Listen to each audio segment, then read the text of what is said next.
Bonjour à tous, bienvenue à cette table ronde sur comment rapprocher l'Europe de ses peuples ou de son peuple. On verra ce que nos intervenants disent. Ce sujet va nous permettre de mettre en exergue les réalisations de l'Europe, ses bienfaits, ce qu'elle nous apporte à nous tous et à ses États membres. Et c'est un éclairage qui me paraît très important à 2 mois des élections présidentielles, sachant que les derniers sondages donnent les eurosceptiques et les europhobes très nombreux.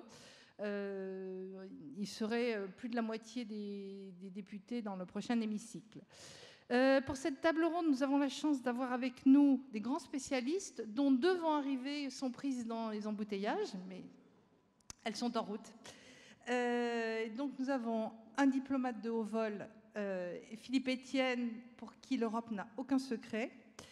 Et nous aurons 3 eurodéputés, dont Leïla Chaibi représente l'ensemble des députés. Donc le point commun de ces 3 députés, c'est qu'elles sont des eurodéputées françaises et que c'est leur premier mandat, donc qui s'achève. Elles sont arrivées en 2019. Et donc, ce sera très intéressant qu'elles nous racontent à la fois ce qui les a étonnées au Parlement européen et ce dont elles sont le plus fières. Donc, je vous présente rapidement le CV de nos intervenants. Pour les députés, je les prends par ordre alphabétique. Donc, Leïla Chaibi, qui est députée insoumise, qui a un long parcours de militante et d'activiste, qui est passée par le NPA d'Olivier Besancenot.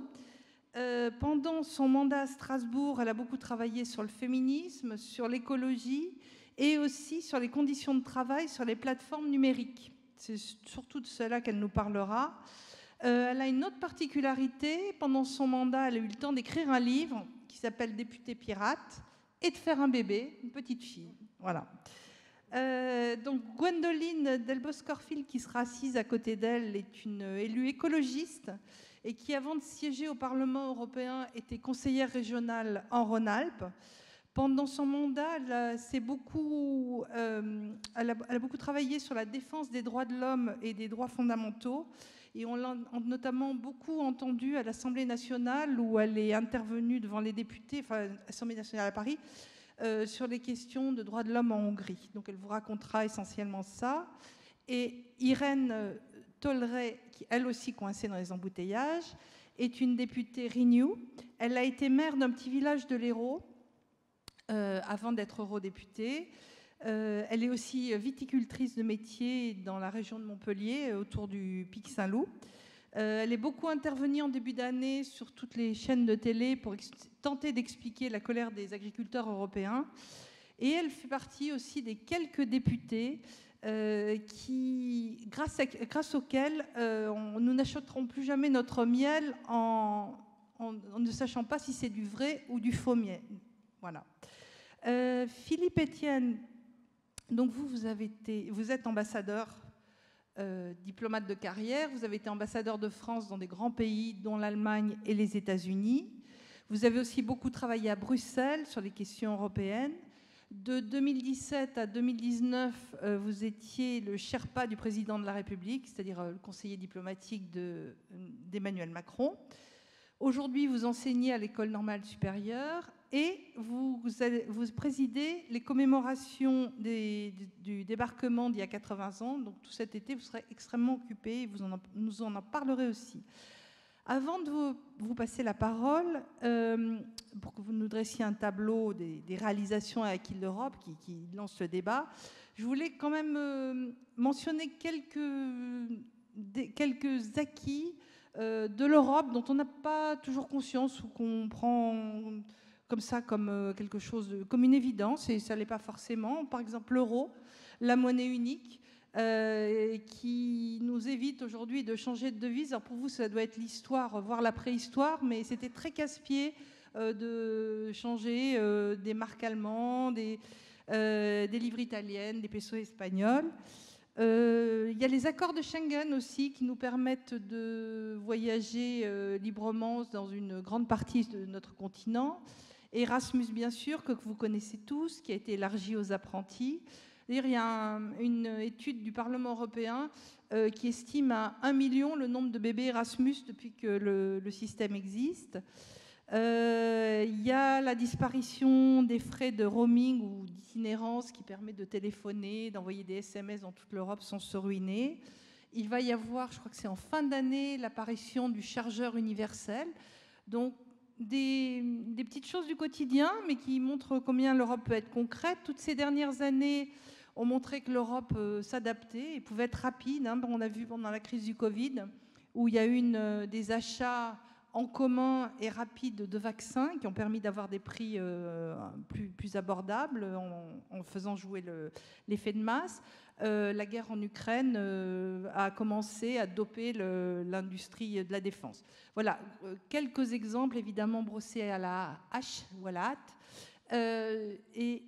Philippe Etienne connaît la question bien mieux que moi, donc je vais lui passer la parole pour que, en 10 minutes, un quart d'heure, il nous brosse un tableau. Merci beaucoup de cette introduction qui me permet d'être effectivement, qui devrait me permettre d'être court parce que, chère Sabine, vous avez dit l'essentiel et puis Madame la députée et Mesdames les députés, dans quelques minutes, vous représentez avec le Parlement européen l'institution qui incarne le mieux ce lien citoyen avec les Européens. Moi, effectivement, je vais vous parler de mon expérience personnelle qui rejoint ce que Sabine a dit, c'est-à-dire le rôle que je joue aujourd'hui en préparant, avec une équipe, et bien sûr, la commémoration du 80e anniversaire de la libération de la France, des débarquements de Normandie et de Provence et de la Victoire. Parce que la construction européenne, comme d'ailleurs la construction du système des Nations Unies, est la fille de cette victoire qui a été d'abord un retour de la paix, bien sûr, mais aussi un retour de la démocratie et des valeurs démocratiques dans nos pays. Et je repense, en préparant cette commémoration, qui aura au cœur des cérémonies la transmission de la mémoire à votre génération, encore plus cette année parce que nous allons accueillir les derniers vétérans, les derniers témoins directs, les derniers anciens combattants, des personnes qui ont 100 ans et qui seront encore sur les plages de Normandie, par exemple, et qui vont rencontrer des jeunes, des étudiants comme vous, mais aussi des écoliers. En pensant à cette extraordinaire occasion, qui est l'une des dernières, je pense aussi au début de cette construction européenne. Et au début de cette construction européenne, il y a quelque chose de très précieux que j'ai vécu personnellement, qui est la réconciliation entre les ennemis. Moi, j'ai eu la chance d'apprendre l'anglais, mais aussi l'allemand. Nos 4 enfants ont appris l'allemand à l'école. J'ai eu la chance, en tant que diplomate, de voyager. J'ai été 13 ans à la représentation permanente de la France auprès de l'Union européenne, en 3 fois. Je peux vous dire que, devant vous, mesdames les députés, j'ai moi-même présidé le comité des représentants permanents. J'ai négocié avec le Parlement européen au titre du Conseil, c'est-à-dire des États membres. Cette construction européenne, on en voit la trace des origines. C'est quelque chose de très humain. Et c'est dommage que ça n'apparaisse pas autant à l'extérieur. C'est une histoire de relations entre des personnes de différentes nations, de différentes cultures. Et il faut que nous soyons fiers, que votre génération soit fière. L'Europe est le seul continent sur lequel il y a ce genre de construction dans le monde. Et on pourrait dire aujourd'hui, avec le retour de la guerre, finalement, ce modèle de coopération qui est devenu un modèle d'intégration et de partage de souveraineté n'est plus du tout adapté. Je vais y revenir, il n'est peut-être pas adapté par rapport à nos instruments. Mais en fait, c'est le seul modèle qui nous permet, et là je parle de l'humanité, je ne parle pas seulement de l'Union européenne, d'affronter ensemble de manière efficace les défis tels que le changement climatique. Alors je reviens à ce début, à cette réconciliation et au 80e anniversaire de la fin de la guerre. Vous savez qui a commencé cette construction ? Ce ne sont pas des gens qui sont venus de l'extérieur. Parmi les fondateurs, il y a des gens qui sont sortis des camps de concentration. Il y a des gens qui sont sortis des maquis, c'est-à-dire de la résistance. Et ce sont ceux-là qui ont commencé, qui ont tout commencé. Bon, j'ai eu aussi la chance, en plus de mes 13 ans à la représentation permanente à Bruxelles, d'être 2 fois en poste en Allemagne, à Bonn, puis à Berlin. Je vais vous citer 4 noms de 2 générations différentes, de personnalités toutes disparues aujourd'hui, mais que j'ai eu la chance de fréquenter. Alfred Grosser, Joseph Rovan. J'ai eu la chance de les rencontrer. Je ne sais pas si vous les connaissez, étudiez ces noms. Ils portent dans leur histoire les drames de la Deuxième Guerre mondiale. Ils ont participé à ce mouvement de réconciliation franco-allemande. Je vais vous citer 2 personnes plus jeunes que j'ai aussi eu la chance de fréquenter, malheureusement disparues très jeunes. Brigitte Sauzet, Henrik Enderlein. Je n'ai pas le temps de vous dire qu'est-ce qu'ils ont fait, mais regardez ce qu'ils ont fait, ce qu'ils ont écrit, ce à quoi ils ont travaillé. Ils ont travaillé à la construction de l'Europe, notamment par la compréhension entre l'Allemagne et la France. Et donc, effectivement, il ne faut pas perdre de vue tout ce que cette Union européenne a permis de faire. Sabine l'a rappelé, mais la première chose, à l'origine, c'est la paix, bien sûr, le maintien de la paix. On n'insistera jamais assez sur l'importance. Ensuite, une contribution décisive à la prospérité, au bien-être et au maintien de notre modèle social, malgré les tensions qui pèsent sur lui. Aujourd'hui, un rôle de leader dans le monde pour lutter contre les dérèglements du climat. Et en effet, un modèle qui pousse la coopération internationale. Par exemple, le champion de l'assistance au développement. Ensuite, cette notion de citoyenneté européenne qui est apparue. La citoyenneté européenne qui se nourrit de programmes comme Erasmus, ce sont des droits très, très concrets. Le droit de circulation, le droit de séjour dans une certaine mesure, le droit de vote ou d'être éligible, le droit d'être protégé quand il y a une crise dans un pays tiers par toutes les ambassades européennes qui peuvent exister, même si ce n'est pas votre ambassade nationale. Ça, cette notion, c'est quand même important. Et elle est apparue au fil des ans. Et puis cette Union européenne, elle nous a protégés contre des crises. Il se trouve que j'étais dans la représentation permanente de la France au moment de la grande crise financière. J'ai vécu la crise des réfugiés à Berlin. J'ai vécu ensuite la crise du Brexit quand j'étais à l'Élysée. J'ai vécu la pandémie quand j'étais à Washington. J'ai vécu ensuite, toujours à Washington, la crise consécutive à l'invasion de l'Ukraine. On peut dire que l'Union européenne a réagi trop tard. Mais elle a réagi avant qu'il ne soit trop tard. Elle a pris les décisions, elle a su prendre les décisions qu'il fallait pour protéger les Européens dans toute sa complexité. Parce qu'évidemment, c'est une construction complexe. Alors aujourd'hui, je crois qu'il y a 3 grandes priorités. J'ai eu la chance de participer à un travail sur l'Europe en 2040. Et voilà le rapport, je l'ai en anglais, mais il existe aussi en français. Et on a essayé, avec une quarantaine de personnes réunies près de Lisbonne fin novembre, venant de tous les États membres et de tous les milieux professionnels. On a essayé de réfléchir à cette vision et on a appelé ça la construction d'une puissance globale durable et responsable. Et les 3 dimensions... C'est le titre, pardon, c'est le titre du rapport, si oui. on veut se le... Et les 3 dimensions qui nous ont paru essentielles, c'est bien sûr la dimension géopolitique, et donc la dimension de la sécurité et de la défense en particulier. C'est la dimension technologique. C'est la dimension du modèle social et économique, qui inclut bien sûr la manière de réussir la transition climatique. Et puis, à ces 3 grands défis, pour créer ensemble cette puissance responsable, globale et durable, il y a bien sûr des dimensions qui s'ajoutent, et ce qui nous est apparu, c'est que la dimension démocratique est la plus importante. Et faire vivre notre démocratie européenne. L'Union européenne est le seul, les parlementaires qui sont ici le savent beaucoup mieux que moi, le seul espace international où il y a non seulement l'espace démocratique dans chacun de nos pays, mais aussi un espace démocratique partagé. Et ça, il faut non seulement y tenir comme à la prunelle de nos yeux, mais faire prospérer cette culture et cet espace démocratique. Alors bien sûr, c'est compliqué. Il y a aussi une dimension dont je ne parle que pour la citer, c'est la dimension financière. Il y a un énorme défi qui est de pouvoir financer à la fois la construction de cette défense européenne, la maîtrise par l'Europe des technologies qui assureront l'indépendance demain de nos pays. Et moi, je viens des États-Unis, j'ai vu la compétition entre la Chine et les États-Unis autour de ces technologies clés.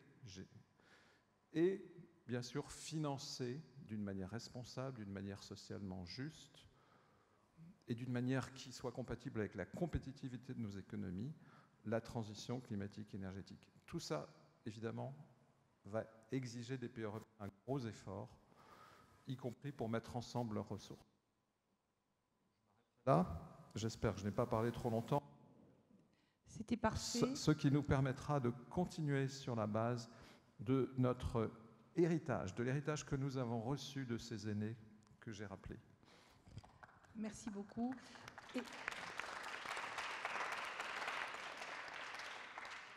Et je ne peux que vous recommander de lire l'interview de Philippe Etienne qu'il a donnée au magazine du Printemps de l'économie, qui est très intéressante. Donc maintenant, nous allons passer à des témoignages d'eurodéputés qui sont au Parlement de Strasbourg depuis 2019. Et donc, j'aurais aimé que chacune de vous, donc vous serez 3 très bientôt, vous nous expliquiez en 5 à 7 minutes, d'abord, quel a été votre plus grand étonnement en arrivant dans ce Parlement de Strasbourg, qui est quand même très particulier, et ensuite, dans le travail législatif que vous avez mené, quel est le dossier que vous avez porté et dont vous êtes le plus fier, et donc en expliquant concrètement comment les choses ont abouti. Donc, on va le faire par ordre alphabétique. Donc, Leïla Chebbi, on commence par vous. Eh bien, bonjour à tous et à toutes. Un grand merci, Sabine, pour cette invitation. Alors, donc, moi, je suis élue au Parlement européen depuis 2019. Et la chose qui m'a le plus impressionnée, le plus étonnée au départ, c'est la dimension multiculturelle. Donc, il faut avoir en tête qu'on est 27 nationalités à travailler ensemble et c'est 27 cultures différentes. Et on s'aperçoit rapidement que c'est 27 façons de voir le monde, 27 façons de vivre sa journée, qui sont un petit peu différentes. Et ça déteint sur la façon de faire de la politique. Déjà, quelque chose de basique, c'est par exemple les pauses déjeuner. Mes collègues à l'Assemblée nationale, ils ont une pause déjeuner entre midi et 14h. Au Parlement européen, on n'a pas de pause déjeuner parce que si on avait une pause déjeuner, on la ferait à quelle heure? À midi? Comment on fait pour les Espagnols qui mangent à 15h30? Comment on fait pour les Danois qui mangent quasiment pas ou vers 11h, mais après qui dînent à 17h? Et donc, il n'y a pas de pause déjeuner. Et ça, c'est une façon, ça paraît peut-être anecdotique, mais il y a dans les façons de faire de la politique des façons de voir le monde différentes. Et y compris à l'intérieur même des groupes politiques. Moi, ce qui m'a frappé donc, au Parlement européen, c'est qu'il y a le clivage droite-gauche, mais il y a aussi en fonction de si vous êtes du côté de l'Europe de l'Est ou de l'Europe de l'Ouest, finalement, vous vous sentez peut-être des fois plus proche de quelqu'un qui est votre opposant sur l'échiquier politique, mais qui est de la même nationalité que vous, que quelqu'un qui est dans votre groupe politique, mais qui est plutôt à l'Est de l'Europe sur certains sujets. Sur les questions sociales, par exemple, moi je suis vice-présidente de la commission emploi-affaires sociales, j'ai été beaucoup impliquée sur les questions sociales, et je me suis rapidement rendu compte qu'avec mon collègue danois, Nikolai Villumsen, on est tous les deux en commission emploi-affaires sociales, on n'avait pas du tout la même vision de ce que c'était le dialogue social. Il est dans mon groupe politique, le groupe de la gauche, le groupe le plus à gauche du Parlement européen, et je lui ai expliqué que moi, dialogue social, pour moi, ça voulait dire arnaque, en fait. Et que pour avoir des bonnes conditions d'un dialogue social en France, ben, il fallait d'abord faire grève. Et une fois qu'on avait fait grève, là, ok, on pouvait s'asseoir autour de la table avec le patron, et le dialogue social se faisait dans des bonnes conditions. Et lui, il ne comprenait pas ça. Il me dit, non mais la grève, nous, on ne fait jamais grève, en fait. Parce qu'il y a vraiment un vrai dialogue social chez eux. Il y a vraiment une égalité. Il n'y a pas il y a vraiment une égalité. Quand on est autour de la table, le dialogue social est pris au sérieux. Ce qui fait que la grève, c'est vraiment très très rare quand le dialogue n'a pas fonctionné. Et donc, c'est des choses comme ça. en fait, où on s'aperçoit qu'il y a cette richesse en fait, de travailler avec 27 nationalités différentes.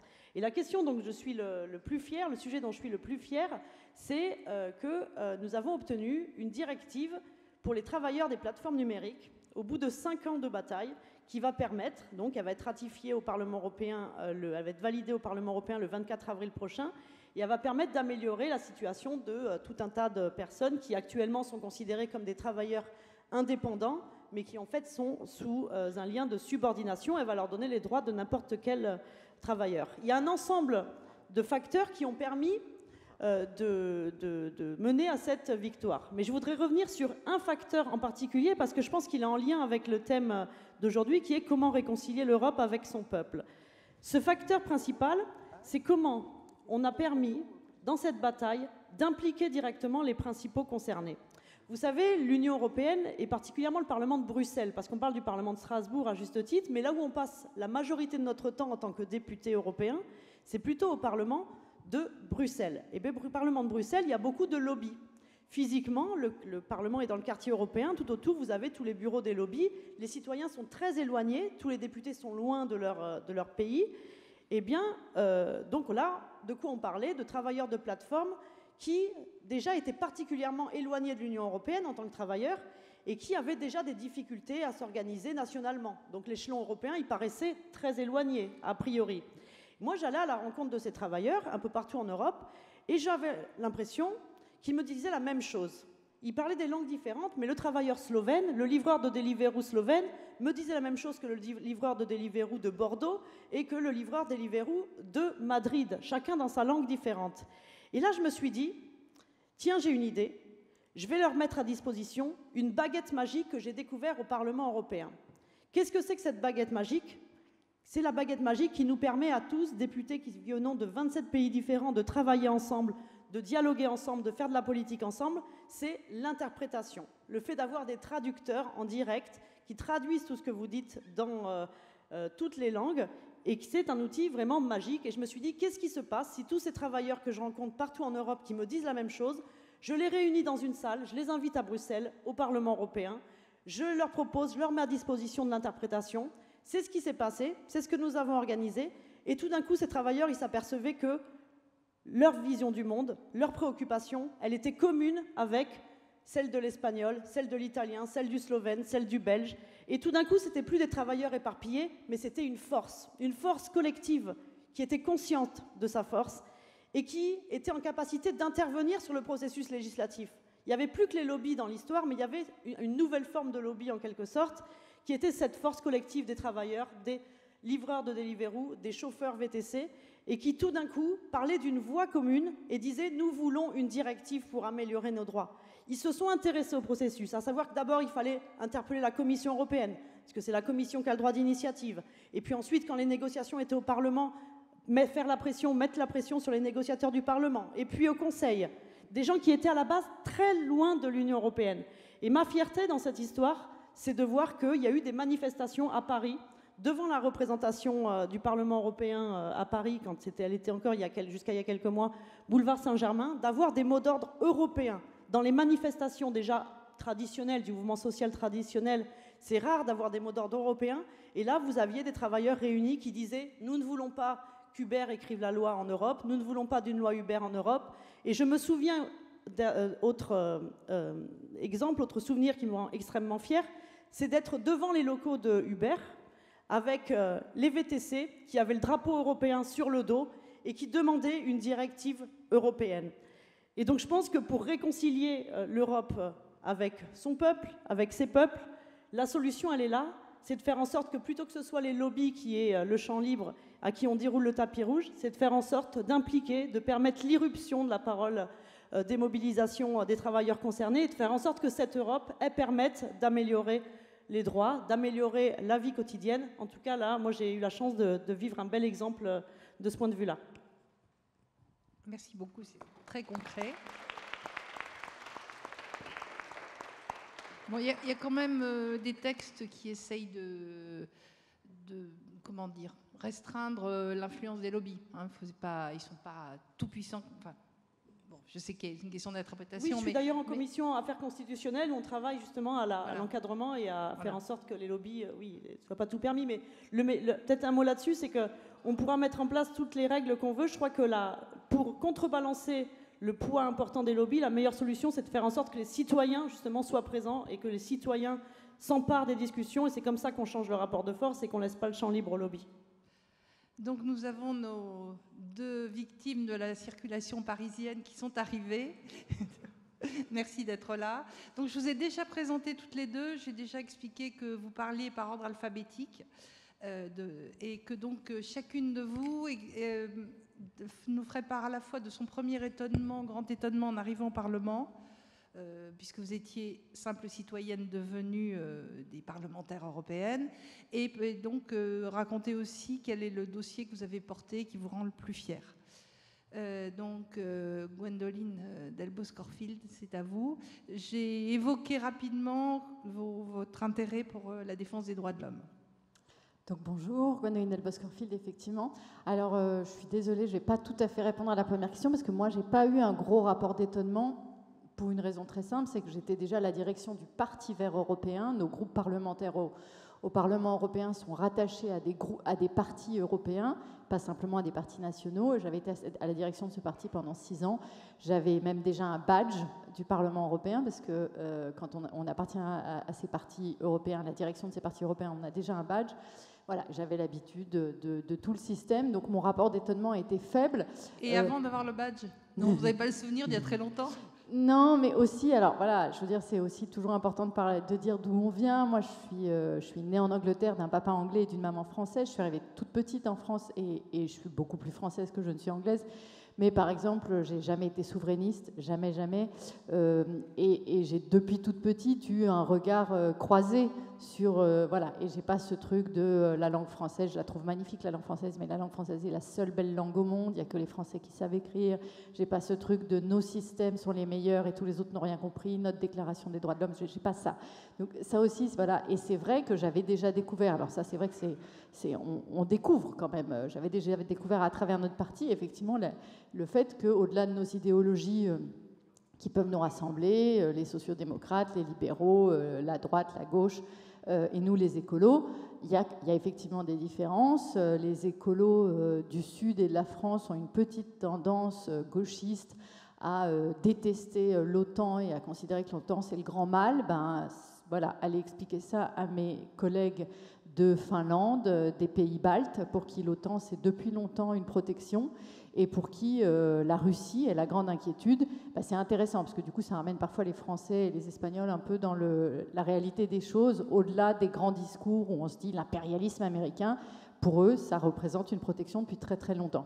Là, effectivement, la question sociale, dans tous nos partis, notamment dans nos partis de gauche, la gauche, les socialistes, les écolos, où on défend une Europe sociale, en réalité, nos élus nordiques, dans tous ces groupes, ne veulent absolument pas d'une Europe sociale. Pour eux, une Europe sociale, c'est une dégradation de ce qu'ils ont déjà.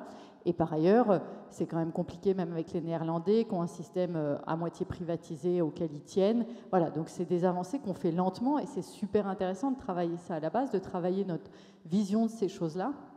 Chez les écolos, je pense qu'il va y avoir un grand débat prochainement sur la question du commerce international, parce qu'on a un besoin de relocaliser. On est très inquiet de la pollution que crée le commerce international, mais en même temps, les pays nordiques, le Benelux, etc., le commerce international, pour eux, ça représente vraiment la rencontre avec l'autre et une forme de liberté. Donc ça, c'est des questionnements dans notre groupe qui sont forts, qui sont intéressants, et c'est à chaque fois qu'on arrive à avancer ensemble qu'on devient plus cohérent et qu'on pense des politiques publiques plus utiles. Mais ça, c'est vrai que c'est ce que j'aime aussi, et j'adore être parlementaire européenne. Je n'aimerais pas du tout être parlementaire française. Je ne suis pas faite pour le système présidentialiste français. Je suis faite pour ce travail-là où effectivement on travaille en compromis avec les autres. Et sinon, pour ceux dont je suis fière, ou en tous les cas pour ceux auxquels j'ai consacré beaucoup de temps dans ce mandat, je ne sais pas s'il y a une grande fierté à avoir, parce que c'est une bataille difficile, qui obtient des résultats faibles, mais qui maintient quand même des choses. C'est une bataille effectivement autour des questions de droit et de liberté et de démocratie. Ça a vraiment été mon portefeuille pendant ce mandat.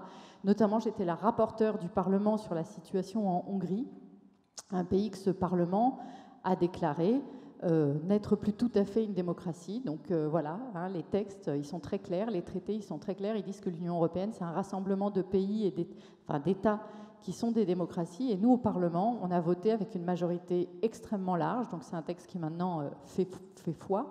On a voté le fait qu'on considérait que la Hongrie, à partir de données claires et véridiques, hein, et à travers des rapports de grandes organisations et un certain nombre d'éléments, on a voté le fait que la Hongrie, on ne la considère plus tout à fait une démocratie, on considère que c'est un système hybride. Donc on a au cœur, dans l'Europe centrale, au cœur de l'Union européenne aujourd'hui, un État qui n'est plus tout à fait une démocratie. Ça, c'est la bagarre depuis 10 ans du Parlement. C'est le Parlement qui a alerté sur la situation quand les chefs d'État avaient tendance à détourner les yeux. C'est le Parlement qui a exigé que des choses se passent. C'est le Parlement qui régulièrement, en tant que représentant des citoyens, fait savoir ce qui se passe en Hongrie, les atteintes constantes à un certain nombre de droits et de libertés. Il y a plus de presse, il y a une presse indépendante en immense difficulté, il n'y a plus d'indépendance de la justice, il y a une grande corruption. Il y a des communautés LGBTI complètement aujourd'hui bafouées. Il faut savoir que c'est quand même quelque chose à avoir vraiment en tête. En Hongrie, aujourd'hui, il y a des livres que vous ne trouverez pas dans les librairies. Vous les trouverez sur des étagères si vous les demandez, et encore pas dans toutes les librairies. Et en plus, vous les trouverez empaquetés. Voilà, c'est des livres qui sont considérés être de la pédocriminalité. Et donc, on considère que ce n'est pas bien que ces livres existent. C'est une loi hongroise qui a été votée il y a 3 ans maintenant. Or, ces livres, c'est par exemple un bouquin que peut-être certains d'entre vous connaissent, qui a été un best-seller aux États-Unis, qui s'appelle Heartstopper, qui est aussi une série sur Netflix, qui est l'histoire d'un jeune homme homosexuel, d'un jeune garçon homosexuel de 13 ans. Voilà, ça, en Hongrie, aujourd'hui, c'est un livre qu'on ne peut pas trouver sur une étagère, et quand on va le trouver entouré de papier. C'est vous dire où on en est arrivé aujourd'hui en Hongrie. Et donc ça, c'est nous, le Parlement, qui depuis des années maintenant maintenons la pression pour que le pire n'arrive pas. Ça ne suffit pas tout à fait pour améliorer les choses, mais ça permet quand même de faire savoir. C'est aussi nous, au Parlement, qui avons fait savoir ce qui se passait en Grèce, parce que pareil, il y a beaucoup d'atteintes aux droits en Grèce, et on a enfin réussi à avoir une résolution. C'est nous qui maintenons la pression à Malte, en Slovaquie, dans des pays où les atteintes aux droits et libertés sont importantes. Et donc, je voudrais juste finir là-dessus, c'est que ce dont je suis surtout fière de cette Union européenne, c'est d'un texte très important que je vous invite tous à connaître, qui s'appelle la Charte des droits fondamentaux, qui sont vos droits, qui est opposable en justice à la Cour de justice européenne, et qui dit que voilà, dans cette Union européenne, il y a des valeurs et il y a surtout des droits et des libertés, et on n'a pas le droit à la discrimination. Et c'est le Parlement représentant des citoyens qui maintient vraiment ces valeurs de manière très haute et très forte, avec des majorités qui vont vraiment dans tous les groupes, sauf à l'extrême droite. Merci beaucoup. Nous passons...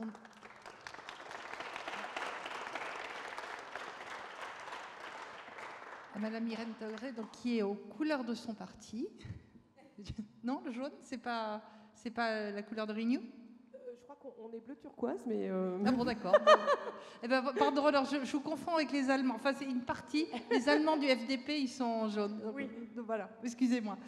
Donc, je vous ai déjà présenté, j'ai dit que vous étiez viticultrice, que vous aviez été maire d'un village de l'Hérault, et que vous étiez eurodéputée. Vous avez vu beaucoup au moment de expliquant la colère, ou tentant d'expliquer la colère des agriculteurs européens, que vous aviez sauvé le bon miel aussi. Voilà, donc votre étonnement et puis votre réalisation dont vous êtes la plus fière au Parlement. Bonjour à tous et désolé pour le retard dû au Marathon de Paris. Juste pour revenir sur mon plus gros étonnement, je crois que j'en ai 2.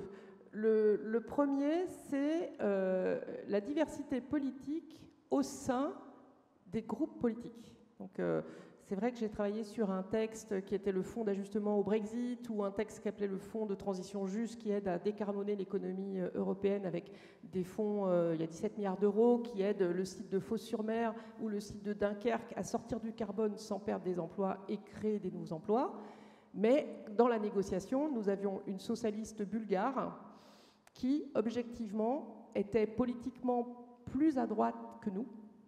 Et objectivement aussi, il y avait un Roumain du PPE qui, pour le coup, lui, il était plus à gauche que la socialiste bulgare. Et donc, ces espèces d'enchevêtrements, nous, on a nos marqueurs politiques français très clairs, où on a un spectre qui va de la gauche vers la droite, en passant vers le centre à peu près organisé.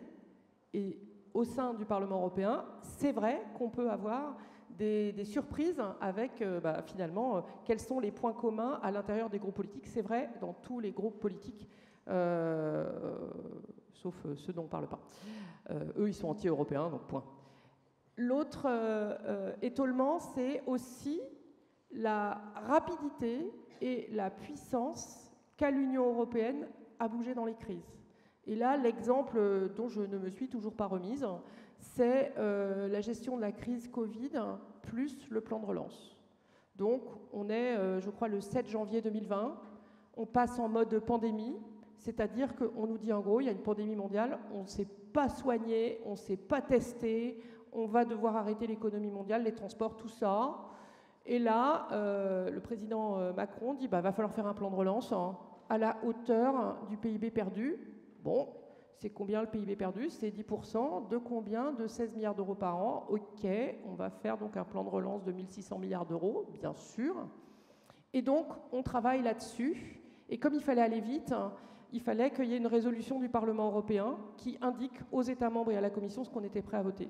Et cette résolution du Parlement européen, qui contient tout le plan de relance, en fait, le principe de l'endettement commun, le principe de flécher une croissance verte, de faire attention aux conséquences sur l'égalité femmes-hommes dans les nouveaux emplois qui seront, elle date du 21 avril 2020, avec des dispositifs d'urgence qu'on a été capable de voter en 3 semaines. Et c'est vrai que celle-là, on m'aurait dit qu'on était capable à 27, avec toutes ces différences politiques, d'arriver à faire ça et que ça devienne non seulement toute la gestion de la crise Covid, la réindustrialisation pharmaceutique de l'Union européenne. Je rappelle, en 2020, on ne savait pas produire de vaccins. Au jour d'aujourd'hui, nous avons 57 usines dans l'Union européenne qui produisent des vaccins, qui ont fait de nous le premier producteur de vaccins au monde, mais également le premier exportateur de vaccins, et pendant qu'on y est, le premier donateur de vaccins. Et donc ça, c'est vrai que je ne pensais pas qu'on était capable d'aller vite comme ça, avec de la puissance. Et je crois que c'est la phrase de Jean Monnet, c'est que l'Union européenne avancera dans les crises au pas qu'on sera capable de faire tous ensemble. Et quand on est vraiment face à des crises, eh bien, on arrive à faire ces pas tous ensemble. Donc c'est un outil démocratique, cette Union européenne, à nous de la faire vivre, notamment en allant voter.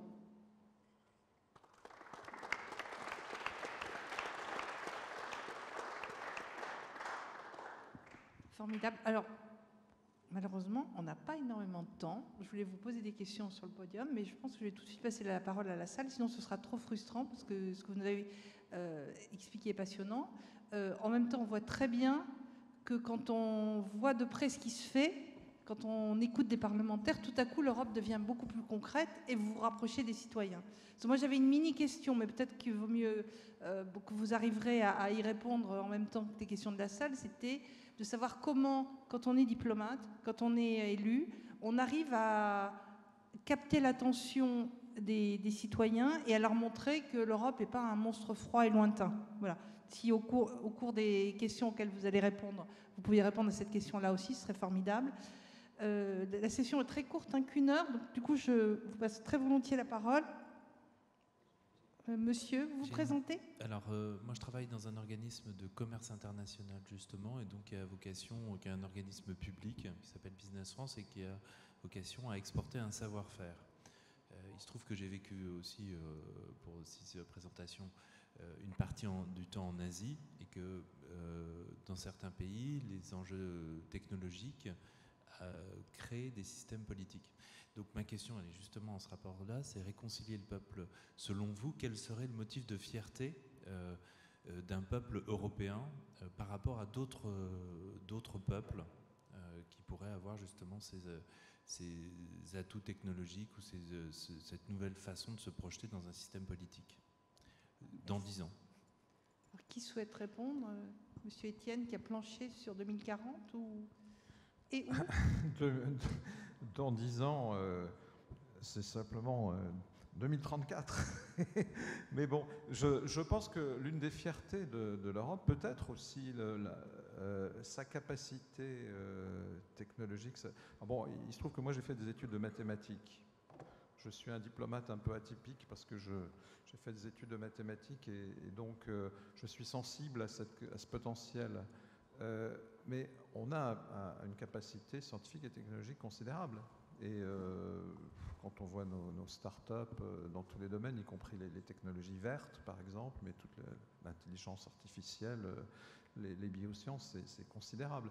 Donc ça, on peut en être fier. Le problème, effectivement, vous le savez, j'ai travaillé avec Business France comme ambassadeur, et j'ai accompagné à Las Vegas, au Consumer Electronics Show, des délégations. C'est la France qui a le plus de start-up à Las Vegas, au Consumer, la grande manifestation de l'innovation aux États-Unis. Eh bien, c'est évidemment la croissance. Donc, et là, nous avons besoin de développer en Europe à la fois des instruments qui relèvent du marché intérieur, qui n'est pas achevé, des instruments de financement, ce qu'on appelle l'union des marchés de capitaux, pour créer un financement pas seulement public, mais aussi beaucoup plus de financement privé. Mais en tout cas, on peut déjà être fier. Moi, je suis fier qu'il n'y a pas de prix Nobel de mathématiques, mais il y a des médailles Fields, c'est l'équivalent. Il m'est même arrivé un jour d'aller à un congrès mondial des mathématiciens, il y en a tous les 4 ans. Bah, écoutez, les Européens n'ont rien à envier aux autres continents. Alors voilà, je prends cette fierté, mais pour ce qui est de rendre l'Europe proche, je pense que c'est surtout les parlementaires qui peuvent le faire, parce qu'ils représentent nos concitoyens. Je crois que le premier témoignage a donné l'exemple justement d'une négociation très proche d'une catégorie de citoyens. Moi, en tant que diplomate, je pense qu'on devrait essayer de raconter plus d'histoires aussi, mais avec l'aide de la presse. Moi, j'ai vécu comme représentant à Bruxelles des très belles aventures. L'une d'entre vous parlait du multiculturalisme, c'est pareil entre les États membres. Ce que vous racontez sur la variété au sein d'un même groupe politique, moi je l'ai vécu en tant qu'ambassadeur, représentant permanent adjoint, avec mes collègues. Et en même temps, c'est passionnant. Et si on pouvait arriver à faire comprendre aux Français et aux Européens en général comment on peut arriver à bâtir du consensus à partir de ces cultures différentes, parce qu'on a un objectif commun basé sur des valeurs, ça serait formidable. Et on ne le fait pas assez. Je vais peut-être poursuivre avec vous, avec votre autre casquette. Vous avez enseigné les institutions européennes à des étudiants américains. Qu'est-ce qui les étonnait?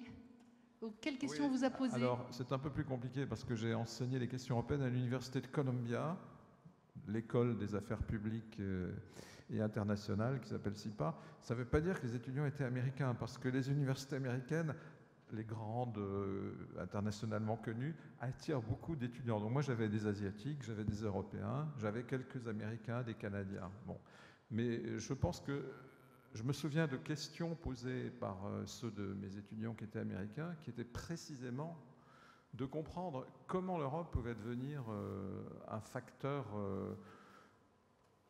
d'influence dans le monde par rapport à des politiques qui existaient déjà, où il y avait une forte présence européenne, notamment la politique commerciale ou la politique de concurrence, et comment on pouvait aller au-delà et, malgré la difficulté de le faire avec 27 pays si différents, avoir une influence qui aille au-delà de ces domaines traditionnels et qui se marque aussi dans les domaines de la politique étrangère et de la défense. J'ai eu des discussions passionnantes avec mes étudiants là-dessus. Mesdames, qui souhaitent répondre à la question? Alors, pour commencer par la vôtre, moi je trouve ça assez simple sur mes sujets, parce que moi je suis sur des questions de droit et de liberté, donc en fait mes interlocuteurs principaux c'est la société civile. Il y a une société civile européenne, c'est vrai qu'elle se situe à Bruxelles, mais elle est vraiment représentative de nos différents États membres, et elle commence à avoir une conscience d'elle-même qui est très forte, et elle commence à incarner vraiment une opinion publique. Moi, c'est ces gens-là avec qui je travaille tout le temps, donc c'est assez facile de sentir que pour beaucoup de ces gens-là, oui, il y a une citoyenneté européenne, et l'Europe est une protection. La Pologne, qui a vécu 5 années extrêmement difficiles, notamment les femmes polonaises, les juges polonais, les journalistes polonais, ils ont beaucoup sollicité l'Europe. Ils sont venus nous voir à Strasbourg, ils sont venus nous voir à Bruxelles, ils ont beaucoup parlé avec les uns et les autres. Les organisations féministes sont très organisées, par exemple au niveau européen. Et elles défendent beaucoup de choses au niveau européen. Et elles ont bien conscience que l'Europe est une garantie pour les droits des femmes. Voilà, je rappelle qu'en Pologne, ces dernières années, il y a des femmes qui sont mortes de fœtus morts, de septicémie, parce qu'on a eu un gouvernement qui ne voulait pas avorter même des fœtus morts. Donc ça a été extrêmement grave. Et il y a eu une bataille des femmes dans toute l'Europe qui a accompagné les femmes polonaises énormément. Mais voilà, les Hongrois nous disent à quel point, heureusement qu'on est là pour continuer à les représenter, à les écouter. Mais c'est vrai de plein d'autres. Les journalistes comptent de plus en plus sur l'Union européenne quand dans les pays, il y a de plus en plus de lois qui les mettent en difficulté, à la fois de lois ou à la fois la concentration économique des médias, etc. etc. Donc la société civile, elle existe et donc moi, la relation avec les citoyens, je l'ai vraiment fortement. Sur la deuxième question, moi je pense qu'il faut arrêter un peu avec cette vision parfois un peu négative d'Europe. Moi j'ai beaucoup travaillé sur ce mandat aussi avec UK, qui, je pense que l'Angleterre a bien montré ce qu'il ne faut pas faire et que Viktor Orban a très bien montré ce qu'il faut faire.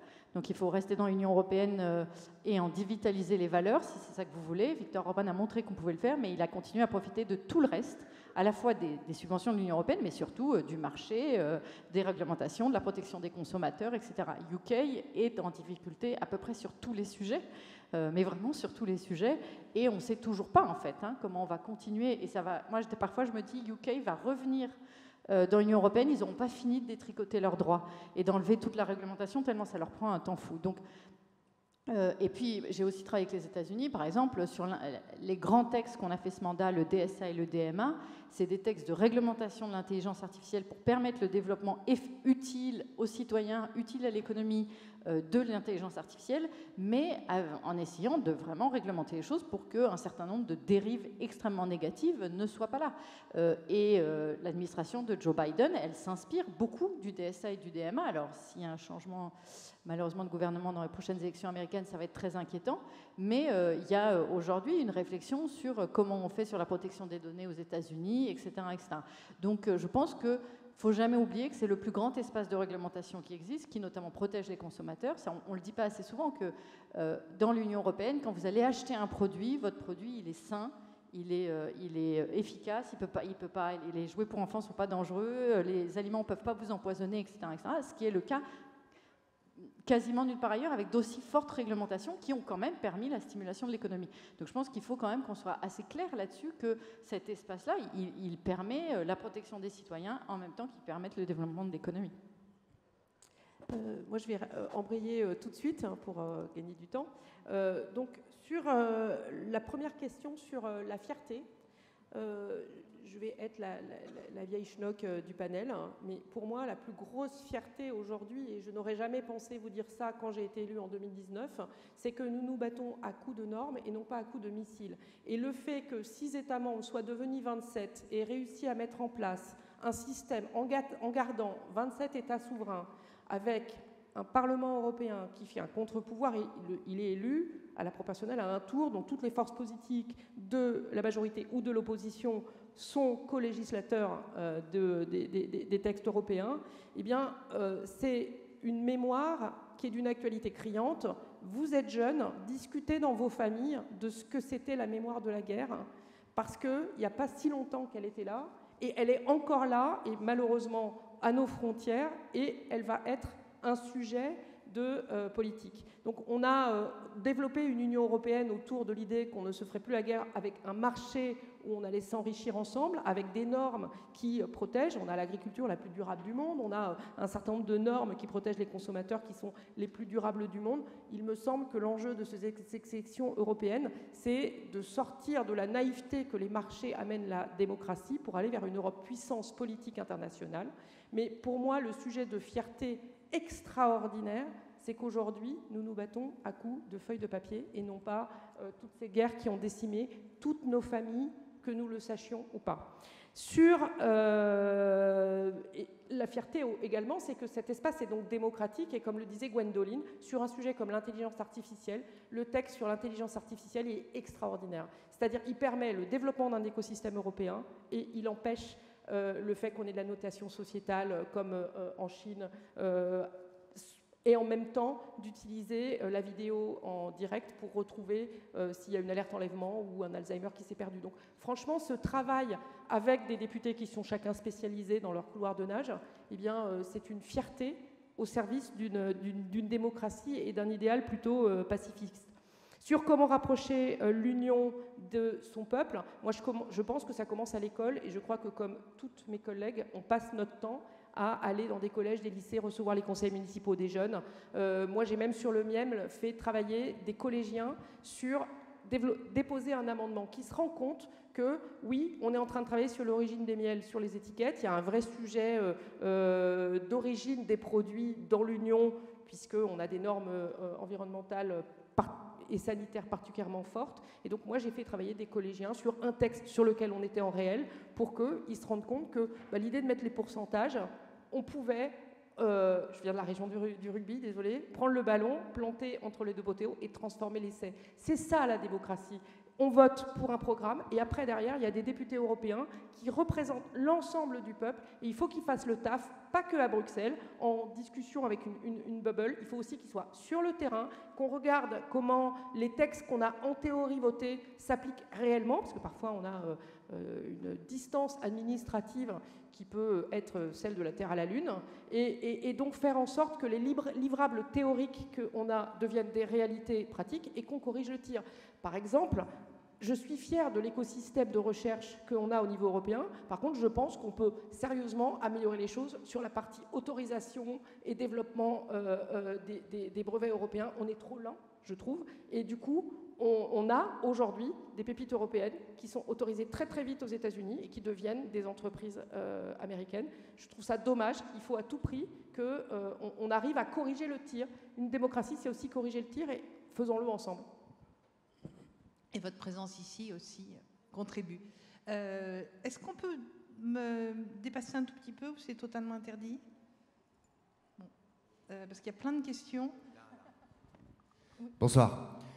Fabrice Muxy, je suis enseignant en droit public à l'Institut d'études politiques de Paris, Sciences Po, et à l'Université de Paris, en Panthéon-Sorbonne. Alors, Excellence, vous m'excuserez, vous voudrez bien m'excuser, j'ai pas vraiment de questions dans vos fonctions, même si celle de président de la mission du débarquement m'intéresse évidemment énormément. Rendez-vous donc en Normandie au mois de juin. Je crois savoir qu'il va y avoir beaucoup de festivités à cette occasion. Ma question s'adresse plutôt aux députés, EES, aux députées européennes. En lien avec le précédent débat, on parlait du fait qu'il existe un déficit démocratique européen fort. Et ce déficit démocratique européen fort, il existe aussi parce qu'il n'y a pas, à proprement monsieur, parler... est-ce que vous pouvez aller à l'essentiel parce que là, il reste... J'y vais à l'essentiel. Merci, pardon. Je vais à l'essentiel. Je vais à l'essentiel.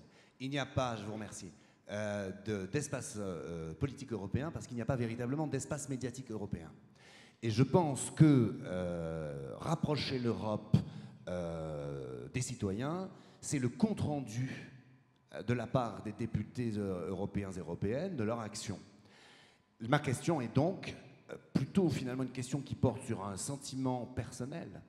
Qu'est-ce que vous, en tant que députée européenne, vous éprouvez au terme d'un mandat, de la fierté, des déceptions, des espoirs déçus, d'envie de progresser encore? Est-ce que vous pouvez nous faire part de votre ressenti, tout simplement?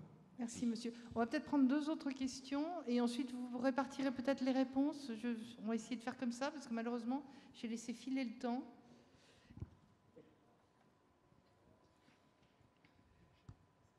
Et pendant que le micro tourne, peut-être je vous lis la liste des salles de retransmission donc qui sont avec nous de façon... enfin, à l'autre bout de l'Internet. Lycée Notre-Dame à Nice, établissement supérieur de Swansea au Pays de Galles, retransmission à la Commission européenne de Bruxelles, Université de Lisbonne, donc une centaine de personnes réunies chez Safran par la direction des relations institutionnelles, IPAG à Paris, Université d'Abidjan. Formidable. Donc, pardon, les deux voilà.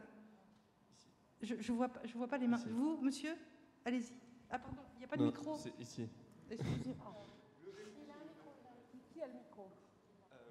Est-ce que plutôt que parler de citoyenneté européenne, est-ce qu'on ne devrait pas plutôt parler d'identité européenne? avec une cohésion culturelle, une cohésion patrimoniale, et des valeurs, qu'on se reconnaisse dans des valeurs. Parce que moi, je sais que chez les jeunes, il y a très peu de gens qui se considèrent comme européens et qui se disent « moi, je suis européen ». Qu'est-ce qu'on pourrait faire pour remédier à ce problème-là? Merci. Et donc la dernière? Il y a une jeune fille là derrière vous. Il y a une jeune fille derrière vous. Voilà. Moi, ce serait une question sur... vous avez parlé de réconcilier le peuple. Ce serait sur l'accessibilité du peuple à l'Europe, parce que ça paraît un milieu un peu loin, etc. Et notamment, Leïla Chabi, vous faites des vidéos de vulgarisation pour permettre au peuple de connaître un peu mieux les institutions. Et c'est quoi, du coup, aussi à vous autres, la solution justement pour permettre ce lien, par exemple par l'éducation ou autre, entre le citoyen et l'Europe? Alors juste un site et une application que je voulais vous citer qui ont été mis en place par le Parlement qui s'appelle « Ce que l'Europe fait pour moi ». C'est très concret. Par exemple, vous êtes un sportif de haut niveau. Qu'est-ce qu'on peut faire? Qu'est-ce que vous pouvez voir de l'Europe? Vous êtes un dentiste à Paris, un jeune en Rhône-Alpes. Enfin, voilà. Donc, allez jeter un œil. C'est très facile à utiliser et pas du tout jargonneux. Donc, ce que l'Europe fait pour moi. Donc, Leïla. Oui, et du coup, je vais répondre à la première et à la dernière question, et puis ça me permettra aussi de répondre à la question que vous avez posée tout à l'heure, comme je n'avais pas eu la parole au tour d'avant. Moi, je crois qu'effectivement, il y a des associations féministes sur les droits humains qui sont organisées à l'échelle européenne. Pour autant, je ne pense pas qu'on puisse se satisfaire du niveau d'organisation de la société civile européenne. Il y a des élections le 9 juin prochain. On parle d'un taux de participation de 40%. En France, 60% des citoyens n'iraient pas voter. Et on ne peut pas se satisfaire de ça. Et moi, depuis le début dans mon mandat, avec mon équipe, on attache une grande partie de notre travail à faire connaître, à faire savoir ce qu'on fait vis-à-vis de l'extérieur. Parce que souvent, on a l'impression, quand on est parlementaire européen, que tout est fait finalement pour éloigner les citoyens. On est un parlement, mais on n'a pas le droit d'initiative législative. C'est la Commission européenne qui doit proposer les directives, mais il y a aussi le Conseil. Enfin, il y a différentes étapes. Et en fait, c'est essentiel de rendre compte de tout ça, de rendre lisible tout ça, finalement. Et on peut dire, moi je suis contente d'être face à des jeunes. On dit les jeunes ne s'intéressent pas à l'Union européenne. Effectivement, moi, depuis un an environ, j'ai développé toute une série de vidéos. Ce n'est pas ma seule communication, mais c'est une partie de ma communication, où on fait l'inverse de la communication politique institutionnelle. On montre les humains, les êtres humains, derrière les murs du Parlement européen. Des choses très basiques sur les huissiers du Parlement, les différents métiers du Parlement. Sur quel réseau? Sur TikTok. Et j'ai près de 200 000 abonnés. Donc régulièrement, là, comme là, juste avant que la réunion démarre, des jeunes viennent me voir. Et en fait, il suffit d'aller voir les commentaires. Et il s'agit, alors on peut se dire comme ça, on dirait un peu oui, oui au Parlement ou Martine à Bruxelles, à choisir. Mais c'est des choses très quotidiennes sur le quotidien de la vie de parlementaire européen. Quand je suis en retard, il faut que je cours avec mes talons pour aller dans l'hémicycle. Ce qu'on ne montre pas d'habitude.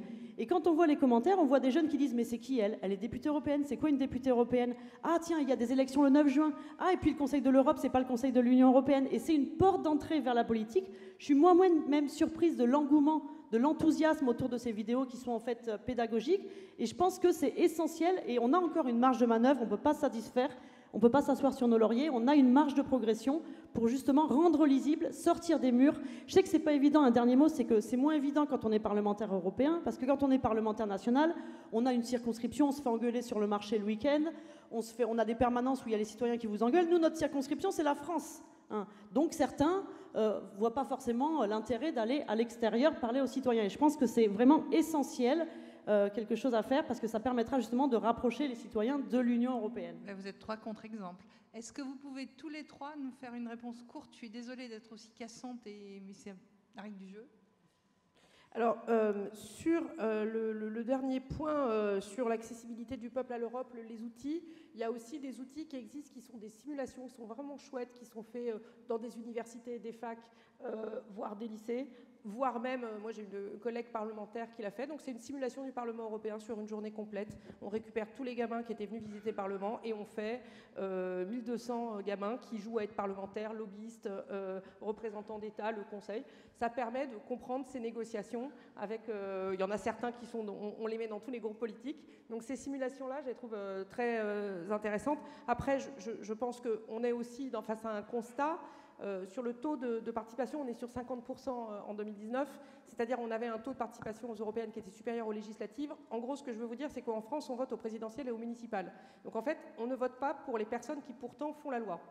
C'est un sujet donc, qu'on peut collectivement se dire est-ce que ça nous satisfait ou pas et comment on fait pour l'améliorer.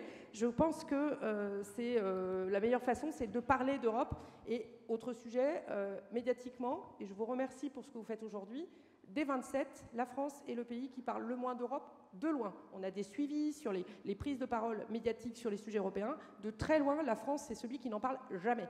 Quand on va écouter le journal télévisé à Bruxelles, ça commence par Nouvelle Internationale, puis Europe, puis Belgique. Nous, le discours sur l'état de l'Union de Ursula von der Leyen, il n'est pas repris sur les médias nationaux, alors que quand il y a eu les élections aux États-Unis, je vous rappelle que la France entière était à peu près capable de comprendre le système de vote du canton qui faisait que Trump ou pas allait gagner les élections. Donc on marche sur la tête pour reprendre l'expérience. Et donc il faut qu'on parle d'Europe. Les réseaux sociaux, vous êtes tous des Européens. Et pour revenir sur la citoyenneté européenne par rapport à l'identité, la différence entre citoyenneté et identité, c'est le droit de vote. Et en fait, quand on est européen, avec la libre circulation des personnes et des marchandises, on peut travailler dans d'autres pays européens et on a le droit de vote aux élections européennes. On peut avoir le droit de vote à des élections locales. Donc le mot citoyenneté n'a pas le même scope que identité, même si nous devons travailler, et je crois qu'il y a un travail en cours, sur l'identité commune historique qui fait que notre Union aujourd'hui, elle a cette histoire commune et ce futur commun. Voilà, en gros, et le sentiment en termes du mandat, j'ai vécu en Asie, il y a du positif, il y a du négatif, mais je pense qu'il ne faut pas jeter le bébé avec l'eau du vin et il faut aller voter. Il nous reste 2 minutes. Alors, super vite. Moi, je pense que je vais enrayer avec tout ce qu'a dit Irène. D'abord, les européennes, c'est loin d'être les élections où il y a la plus petite participation en France. Donc, je ne sais pas pourquoi il y a ce fantasme. Voilà, vous connaissez encore moins les régions en général. Et pourtant, les régions, c'est vos lycées, vos transports, etc., etc. Première chose. Deuxième chose, j'allais citer ce que vient de dire Irène. La France est le pays où on en parle moins. Ça s'est dégradé de plus en plus. Il y a des magazines comme Challenge et Echo qui parlent encore. Mais pourquoi les magazines, les journaux généraux et politiques ne parlent pas d'Europe? C'est un truc qui me fascine. L'élection polonaise a été extrêmement importante. Elle raconte quelque chose de très important. Il y a des leçons à prendre de cette élection et ça n'a pas été commenté en France, ça a été commenté dans tous les autres pays. Voilà. Oui, la démocratie européenne est immature, elle est aussi très jeune, donc effectivement, elle prend du temps. Et on ne transporte pas simplement le droit de vote, on transporte des droits sociaux. Si vous allez dans un autre pays, vous allez récupérer des points de retraite, vous allez récupérer de l'accès à la sécurité sociale, etc. Donc c'est une vraie citoyenneté.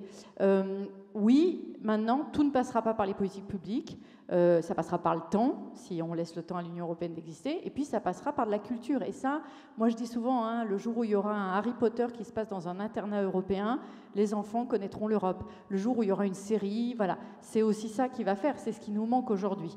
Donc je pense qu'il faut faire très attention à avoir une vision qui est très française, encore une fois, sur la question.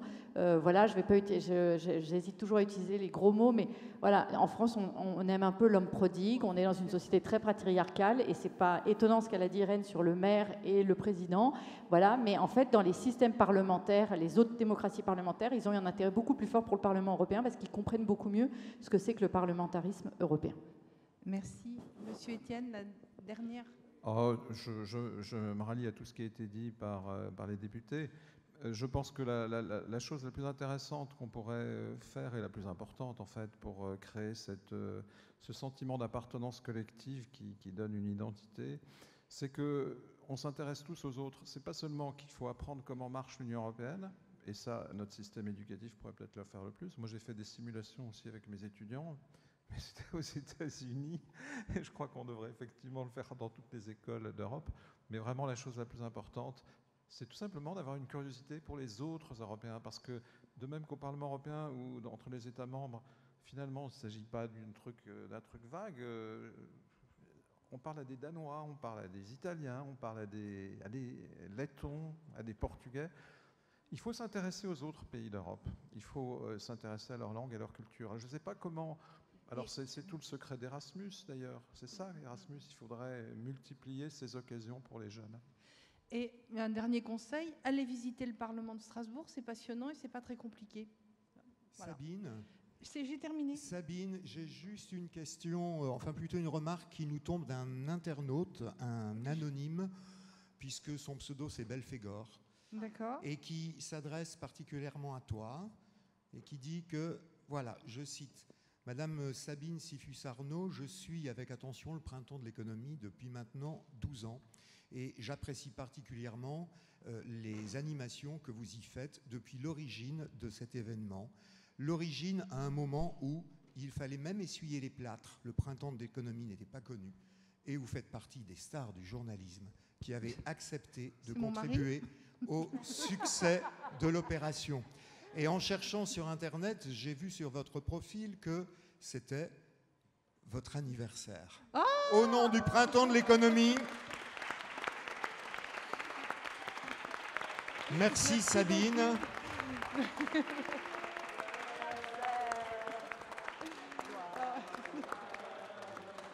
Merci beaucoup.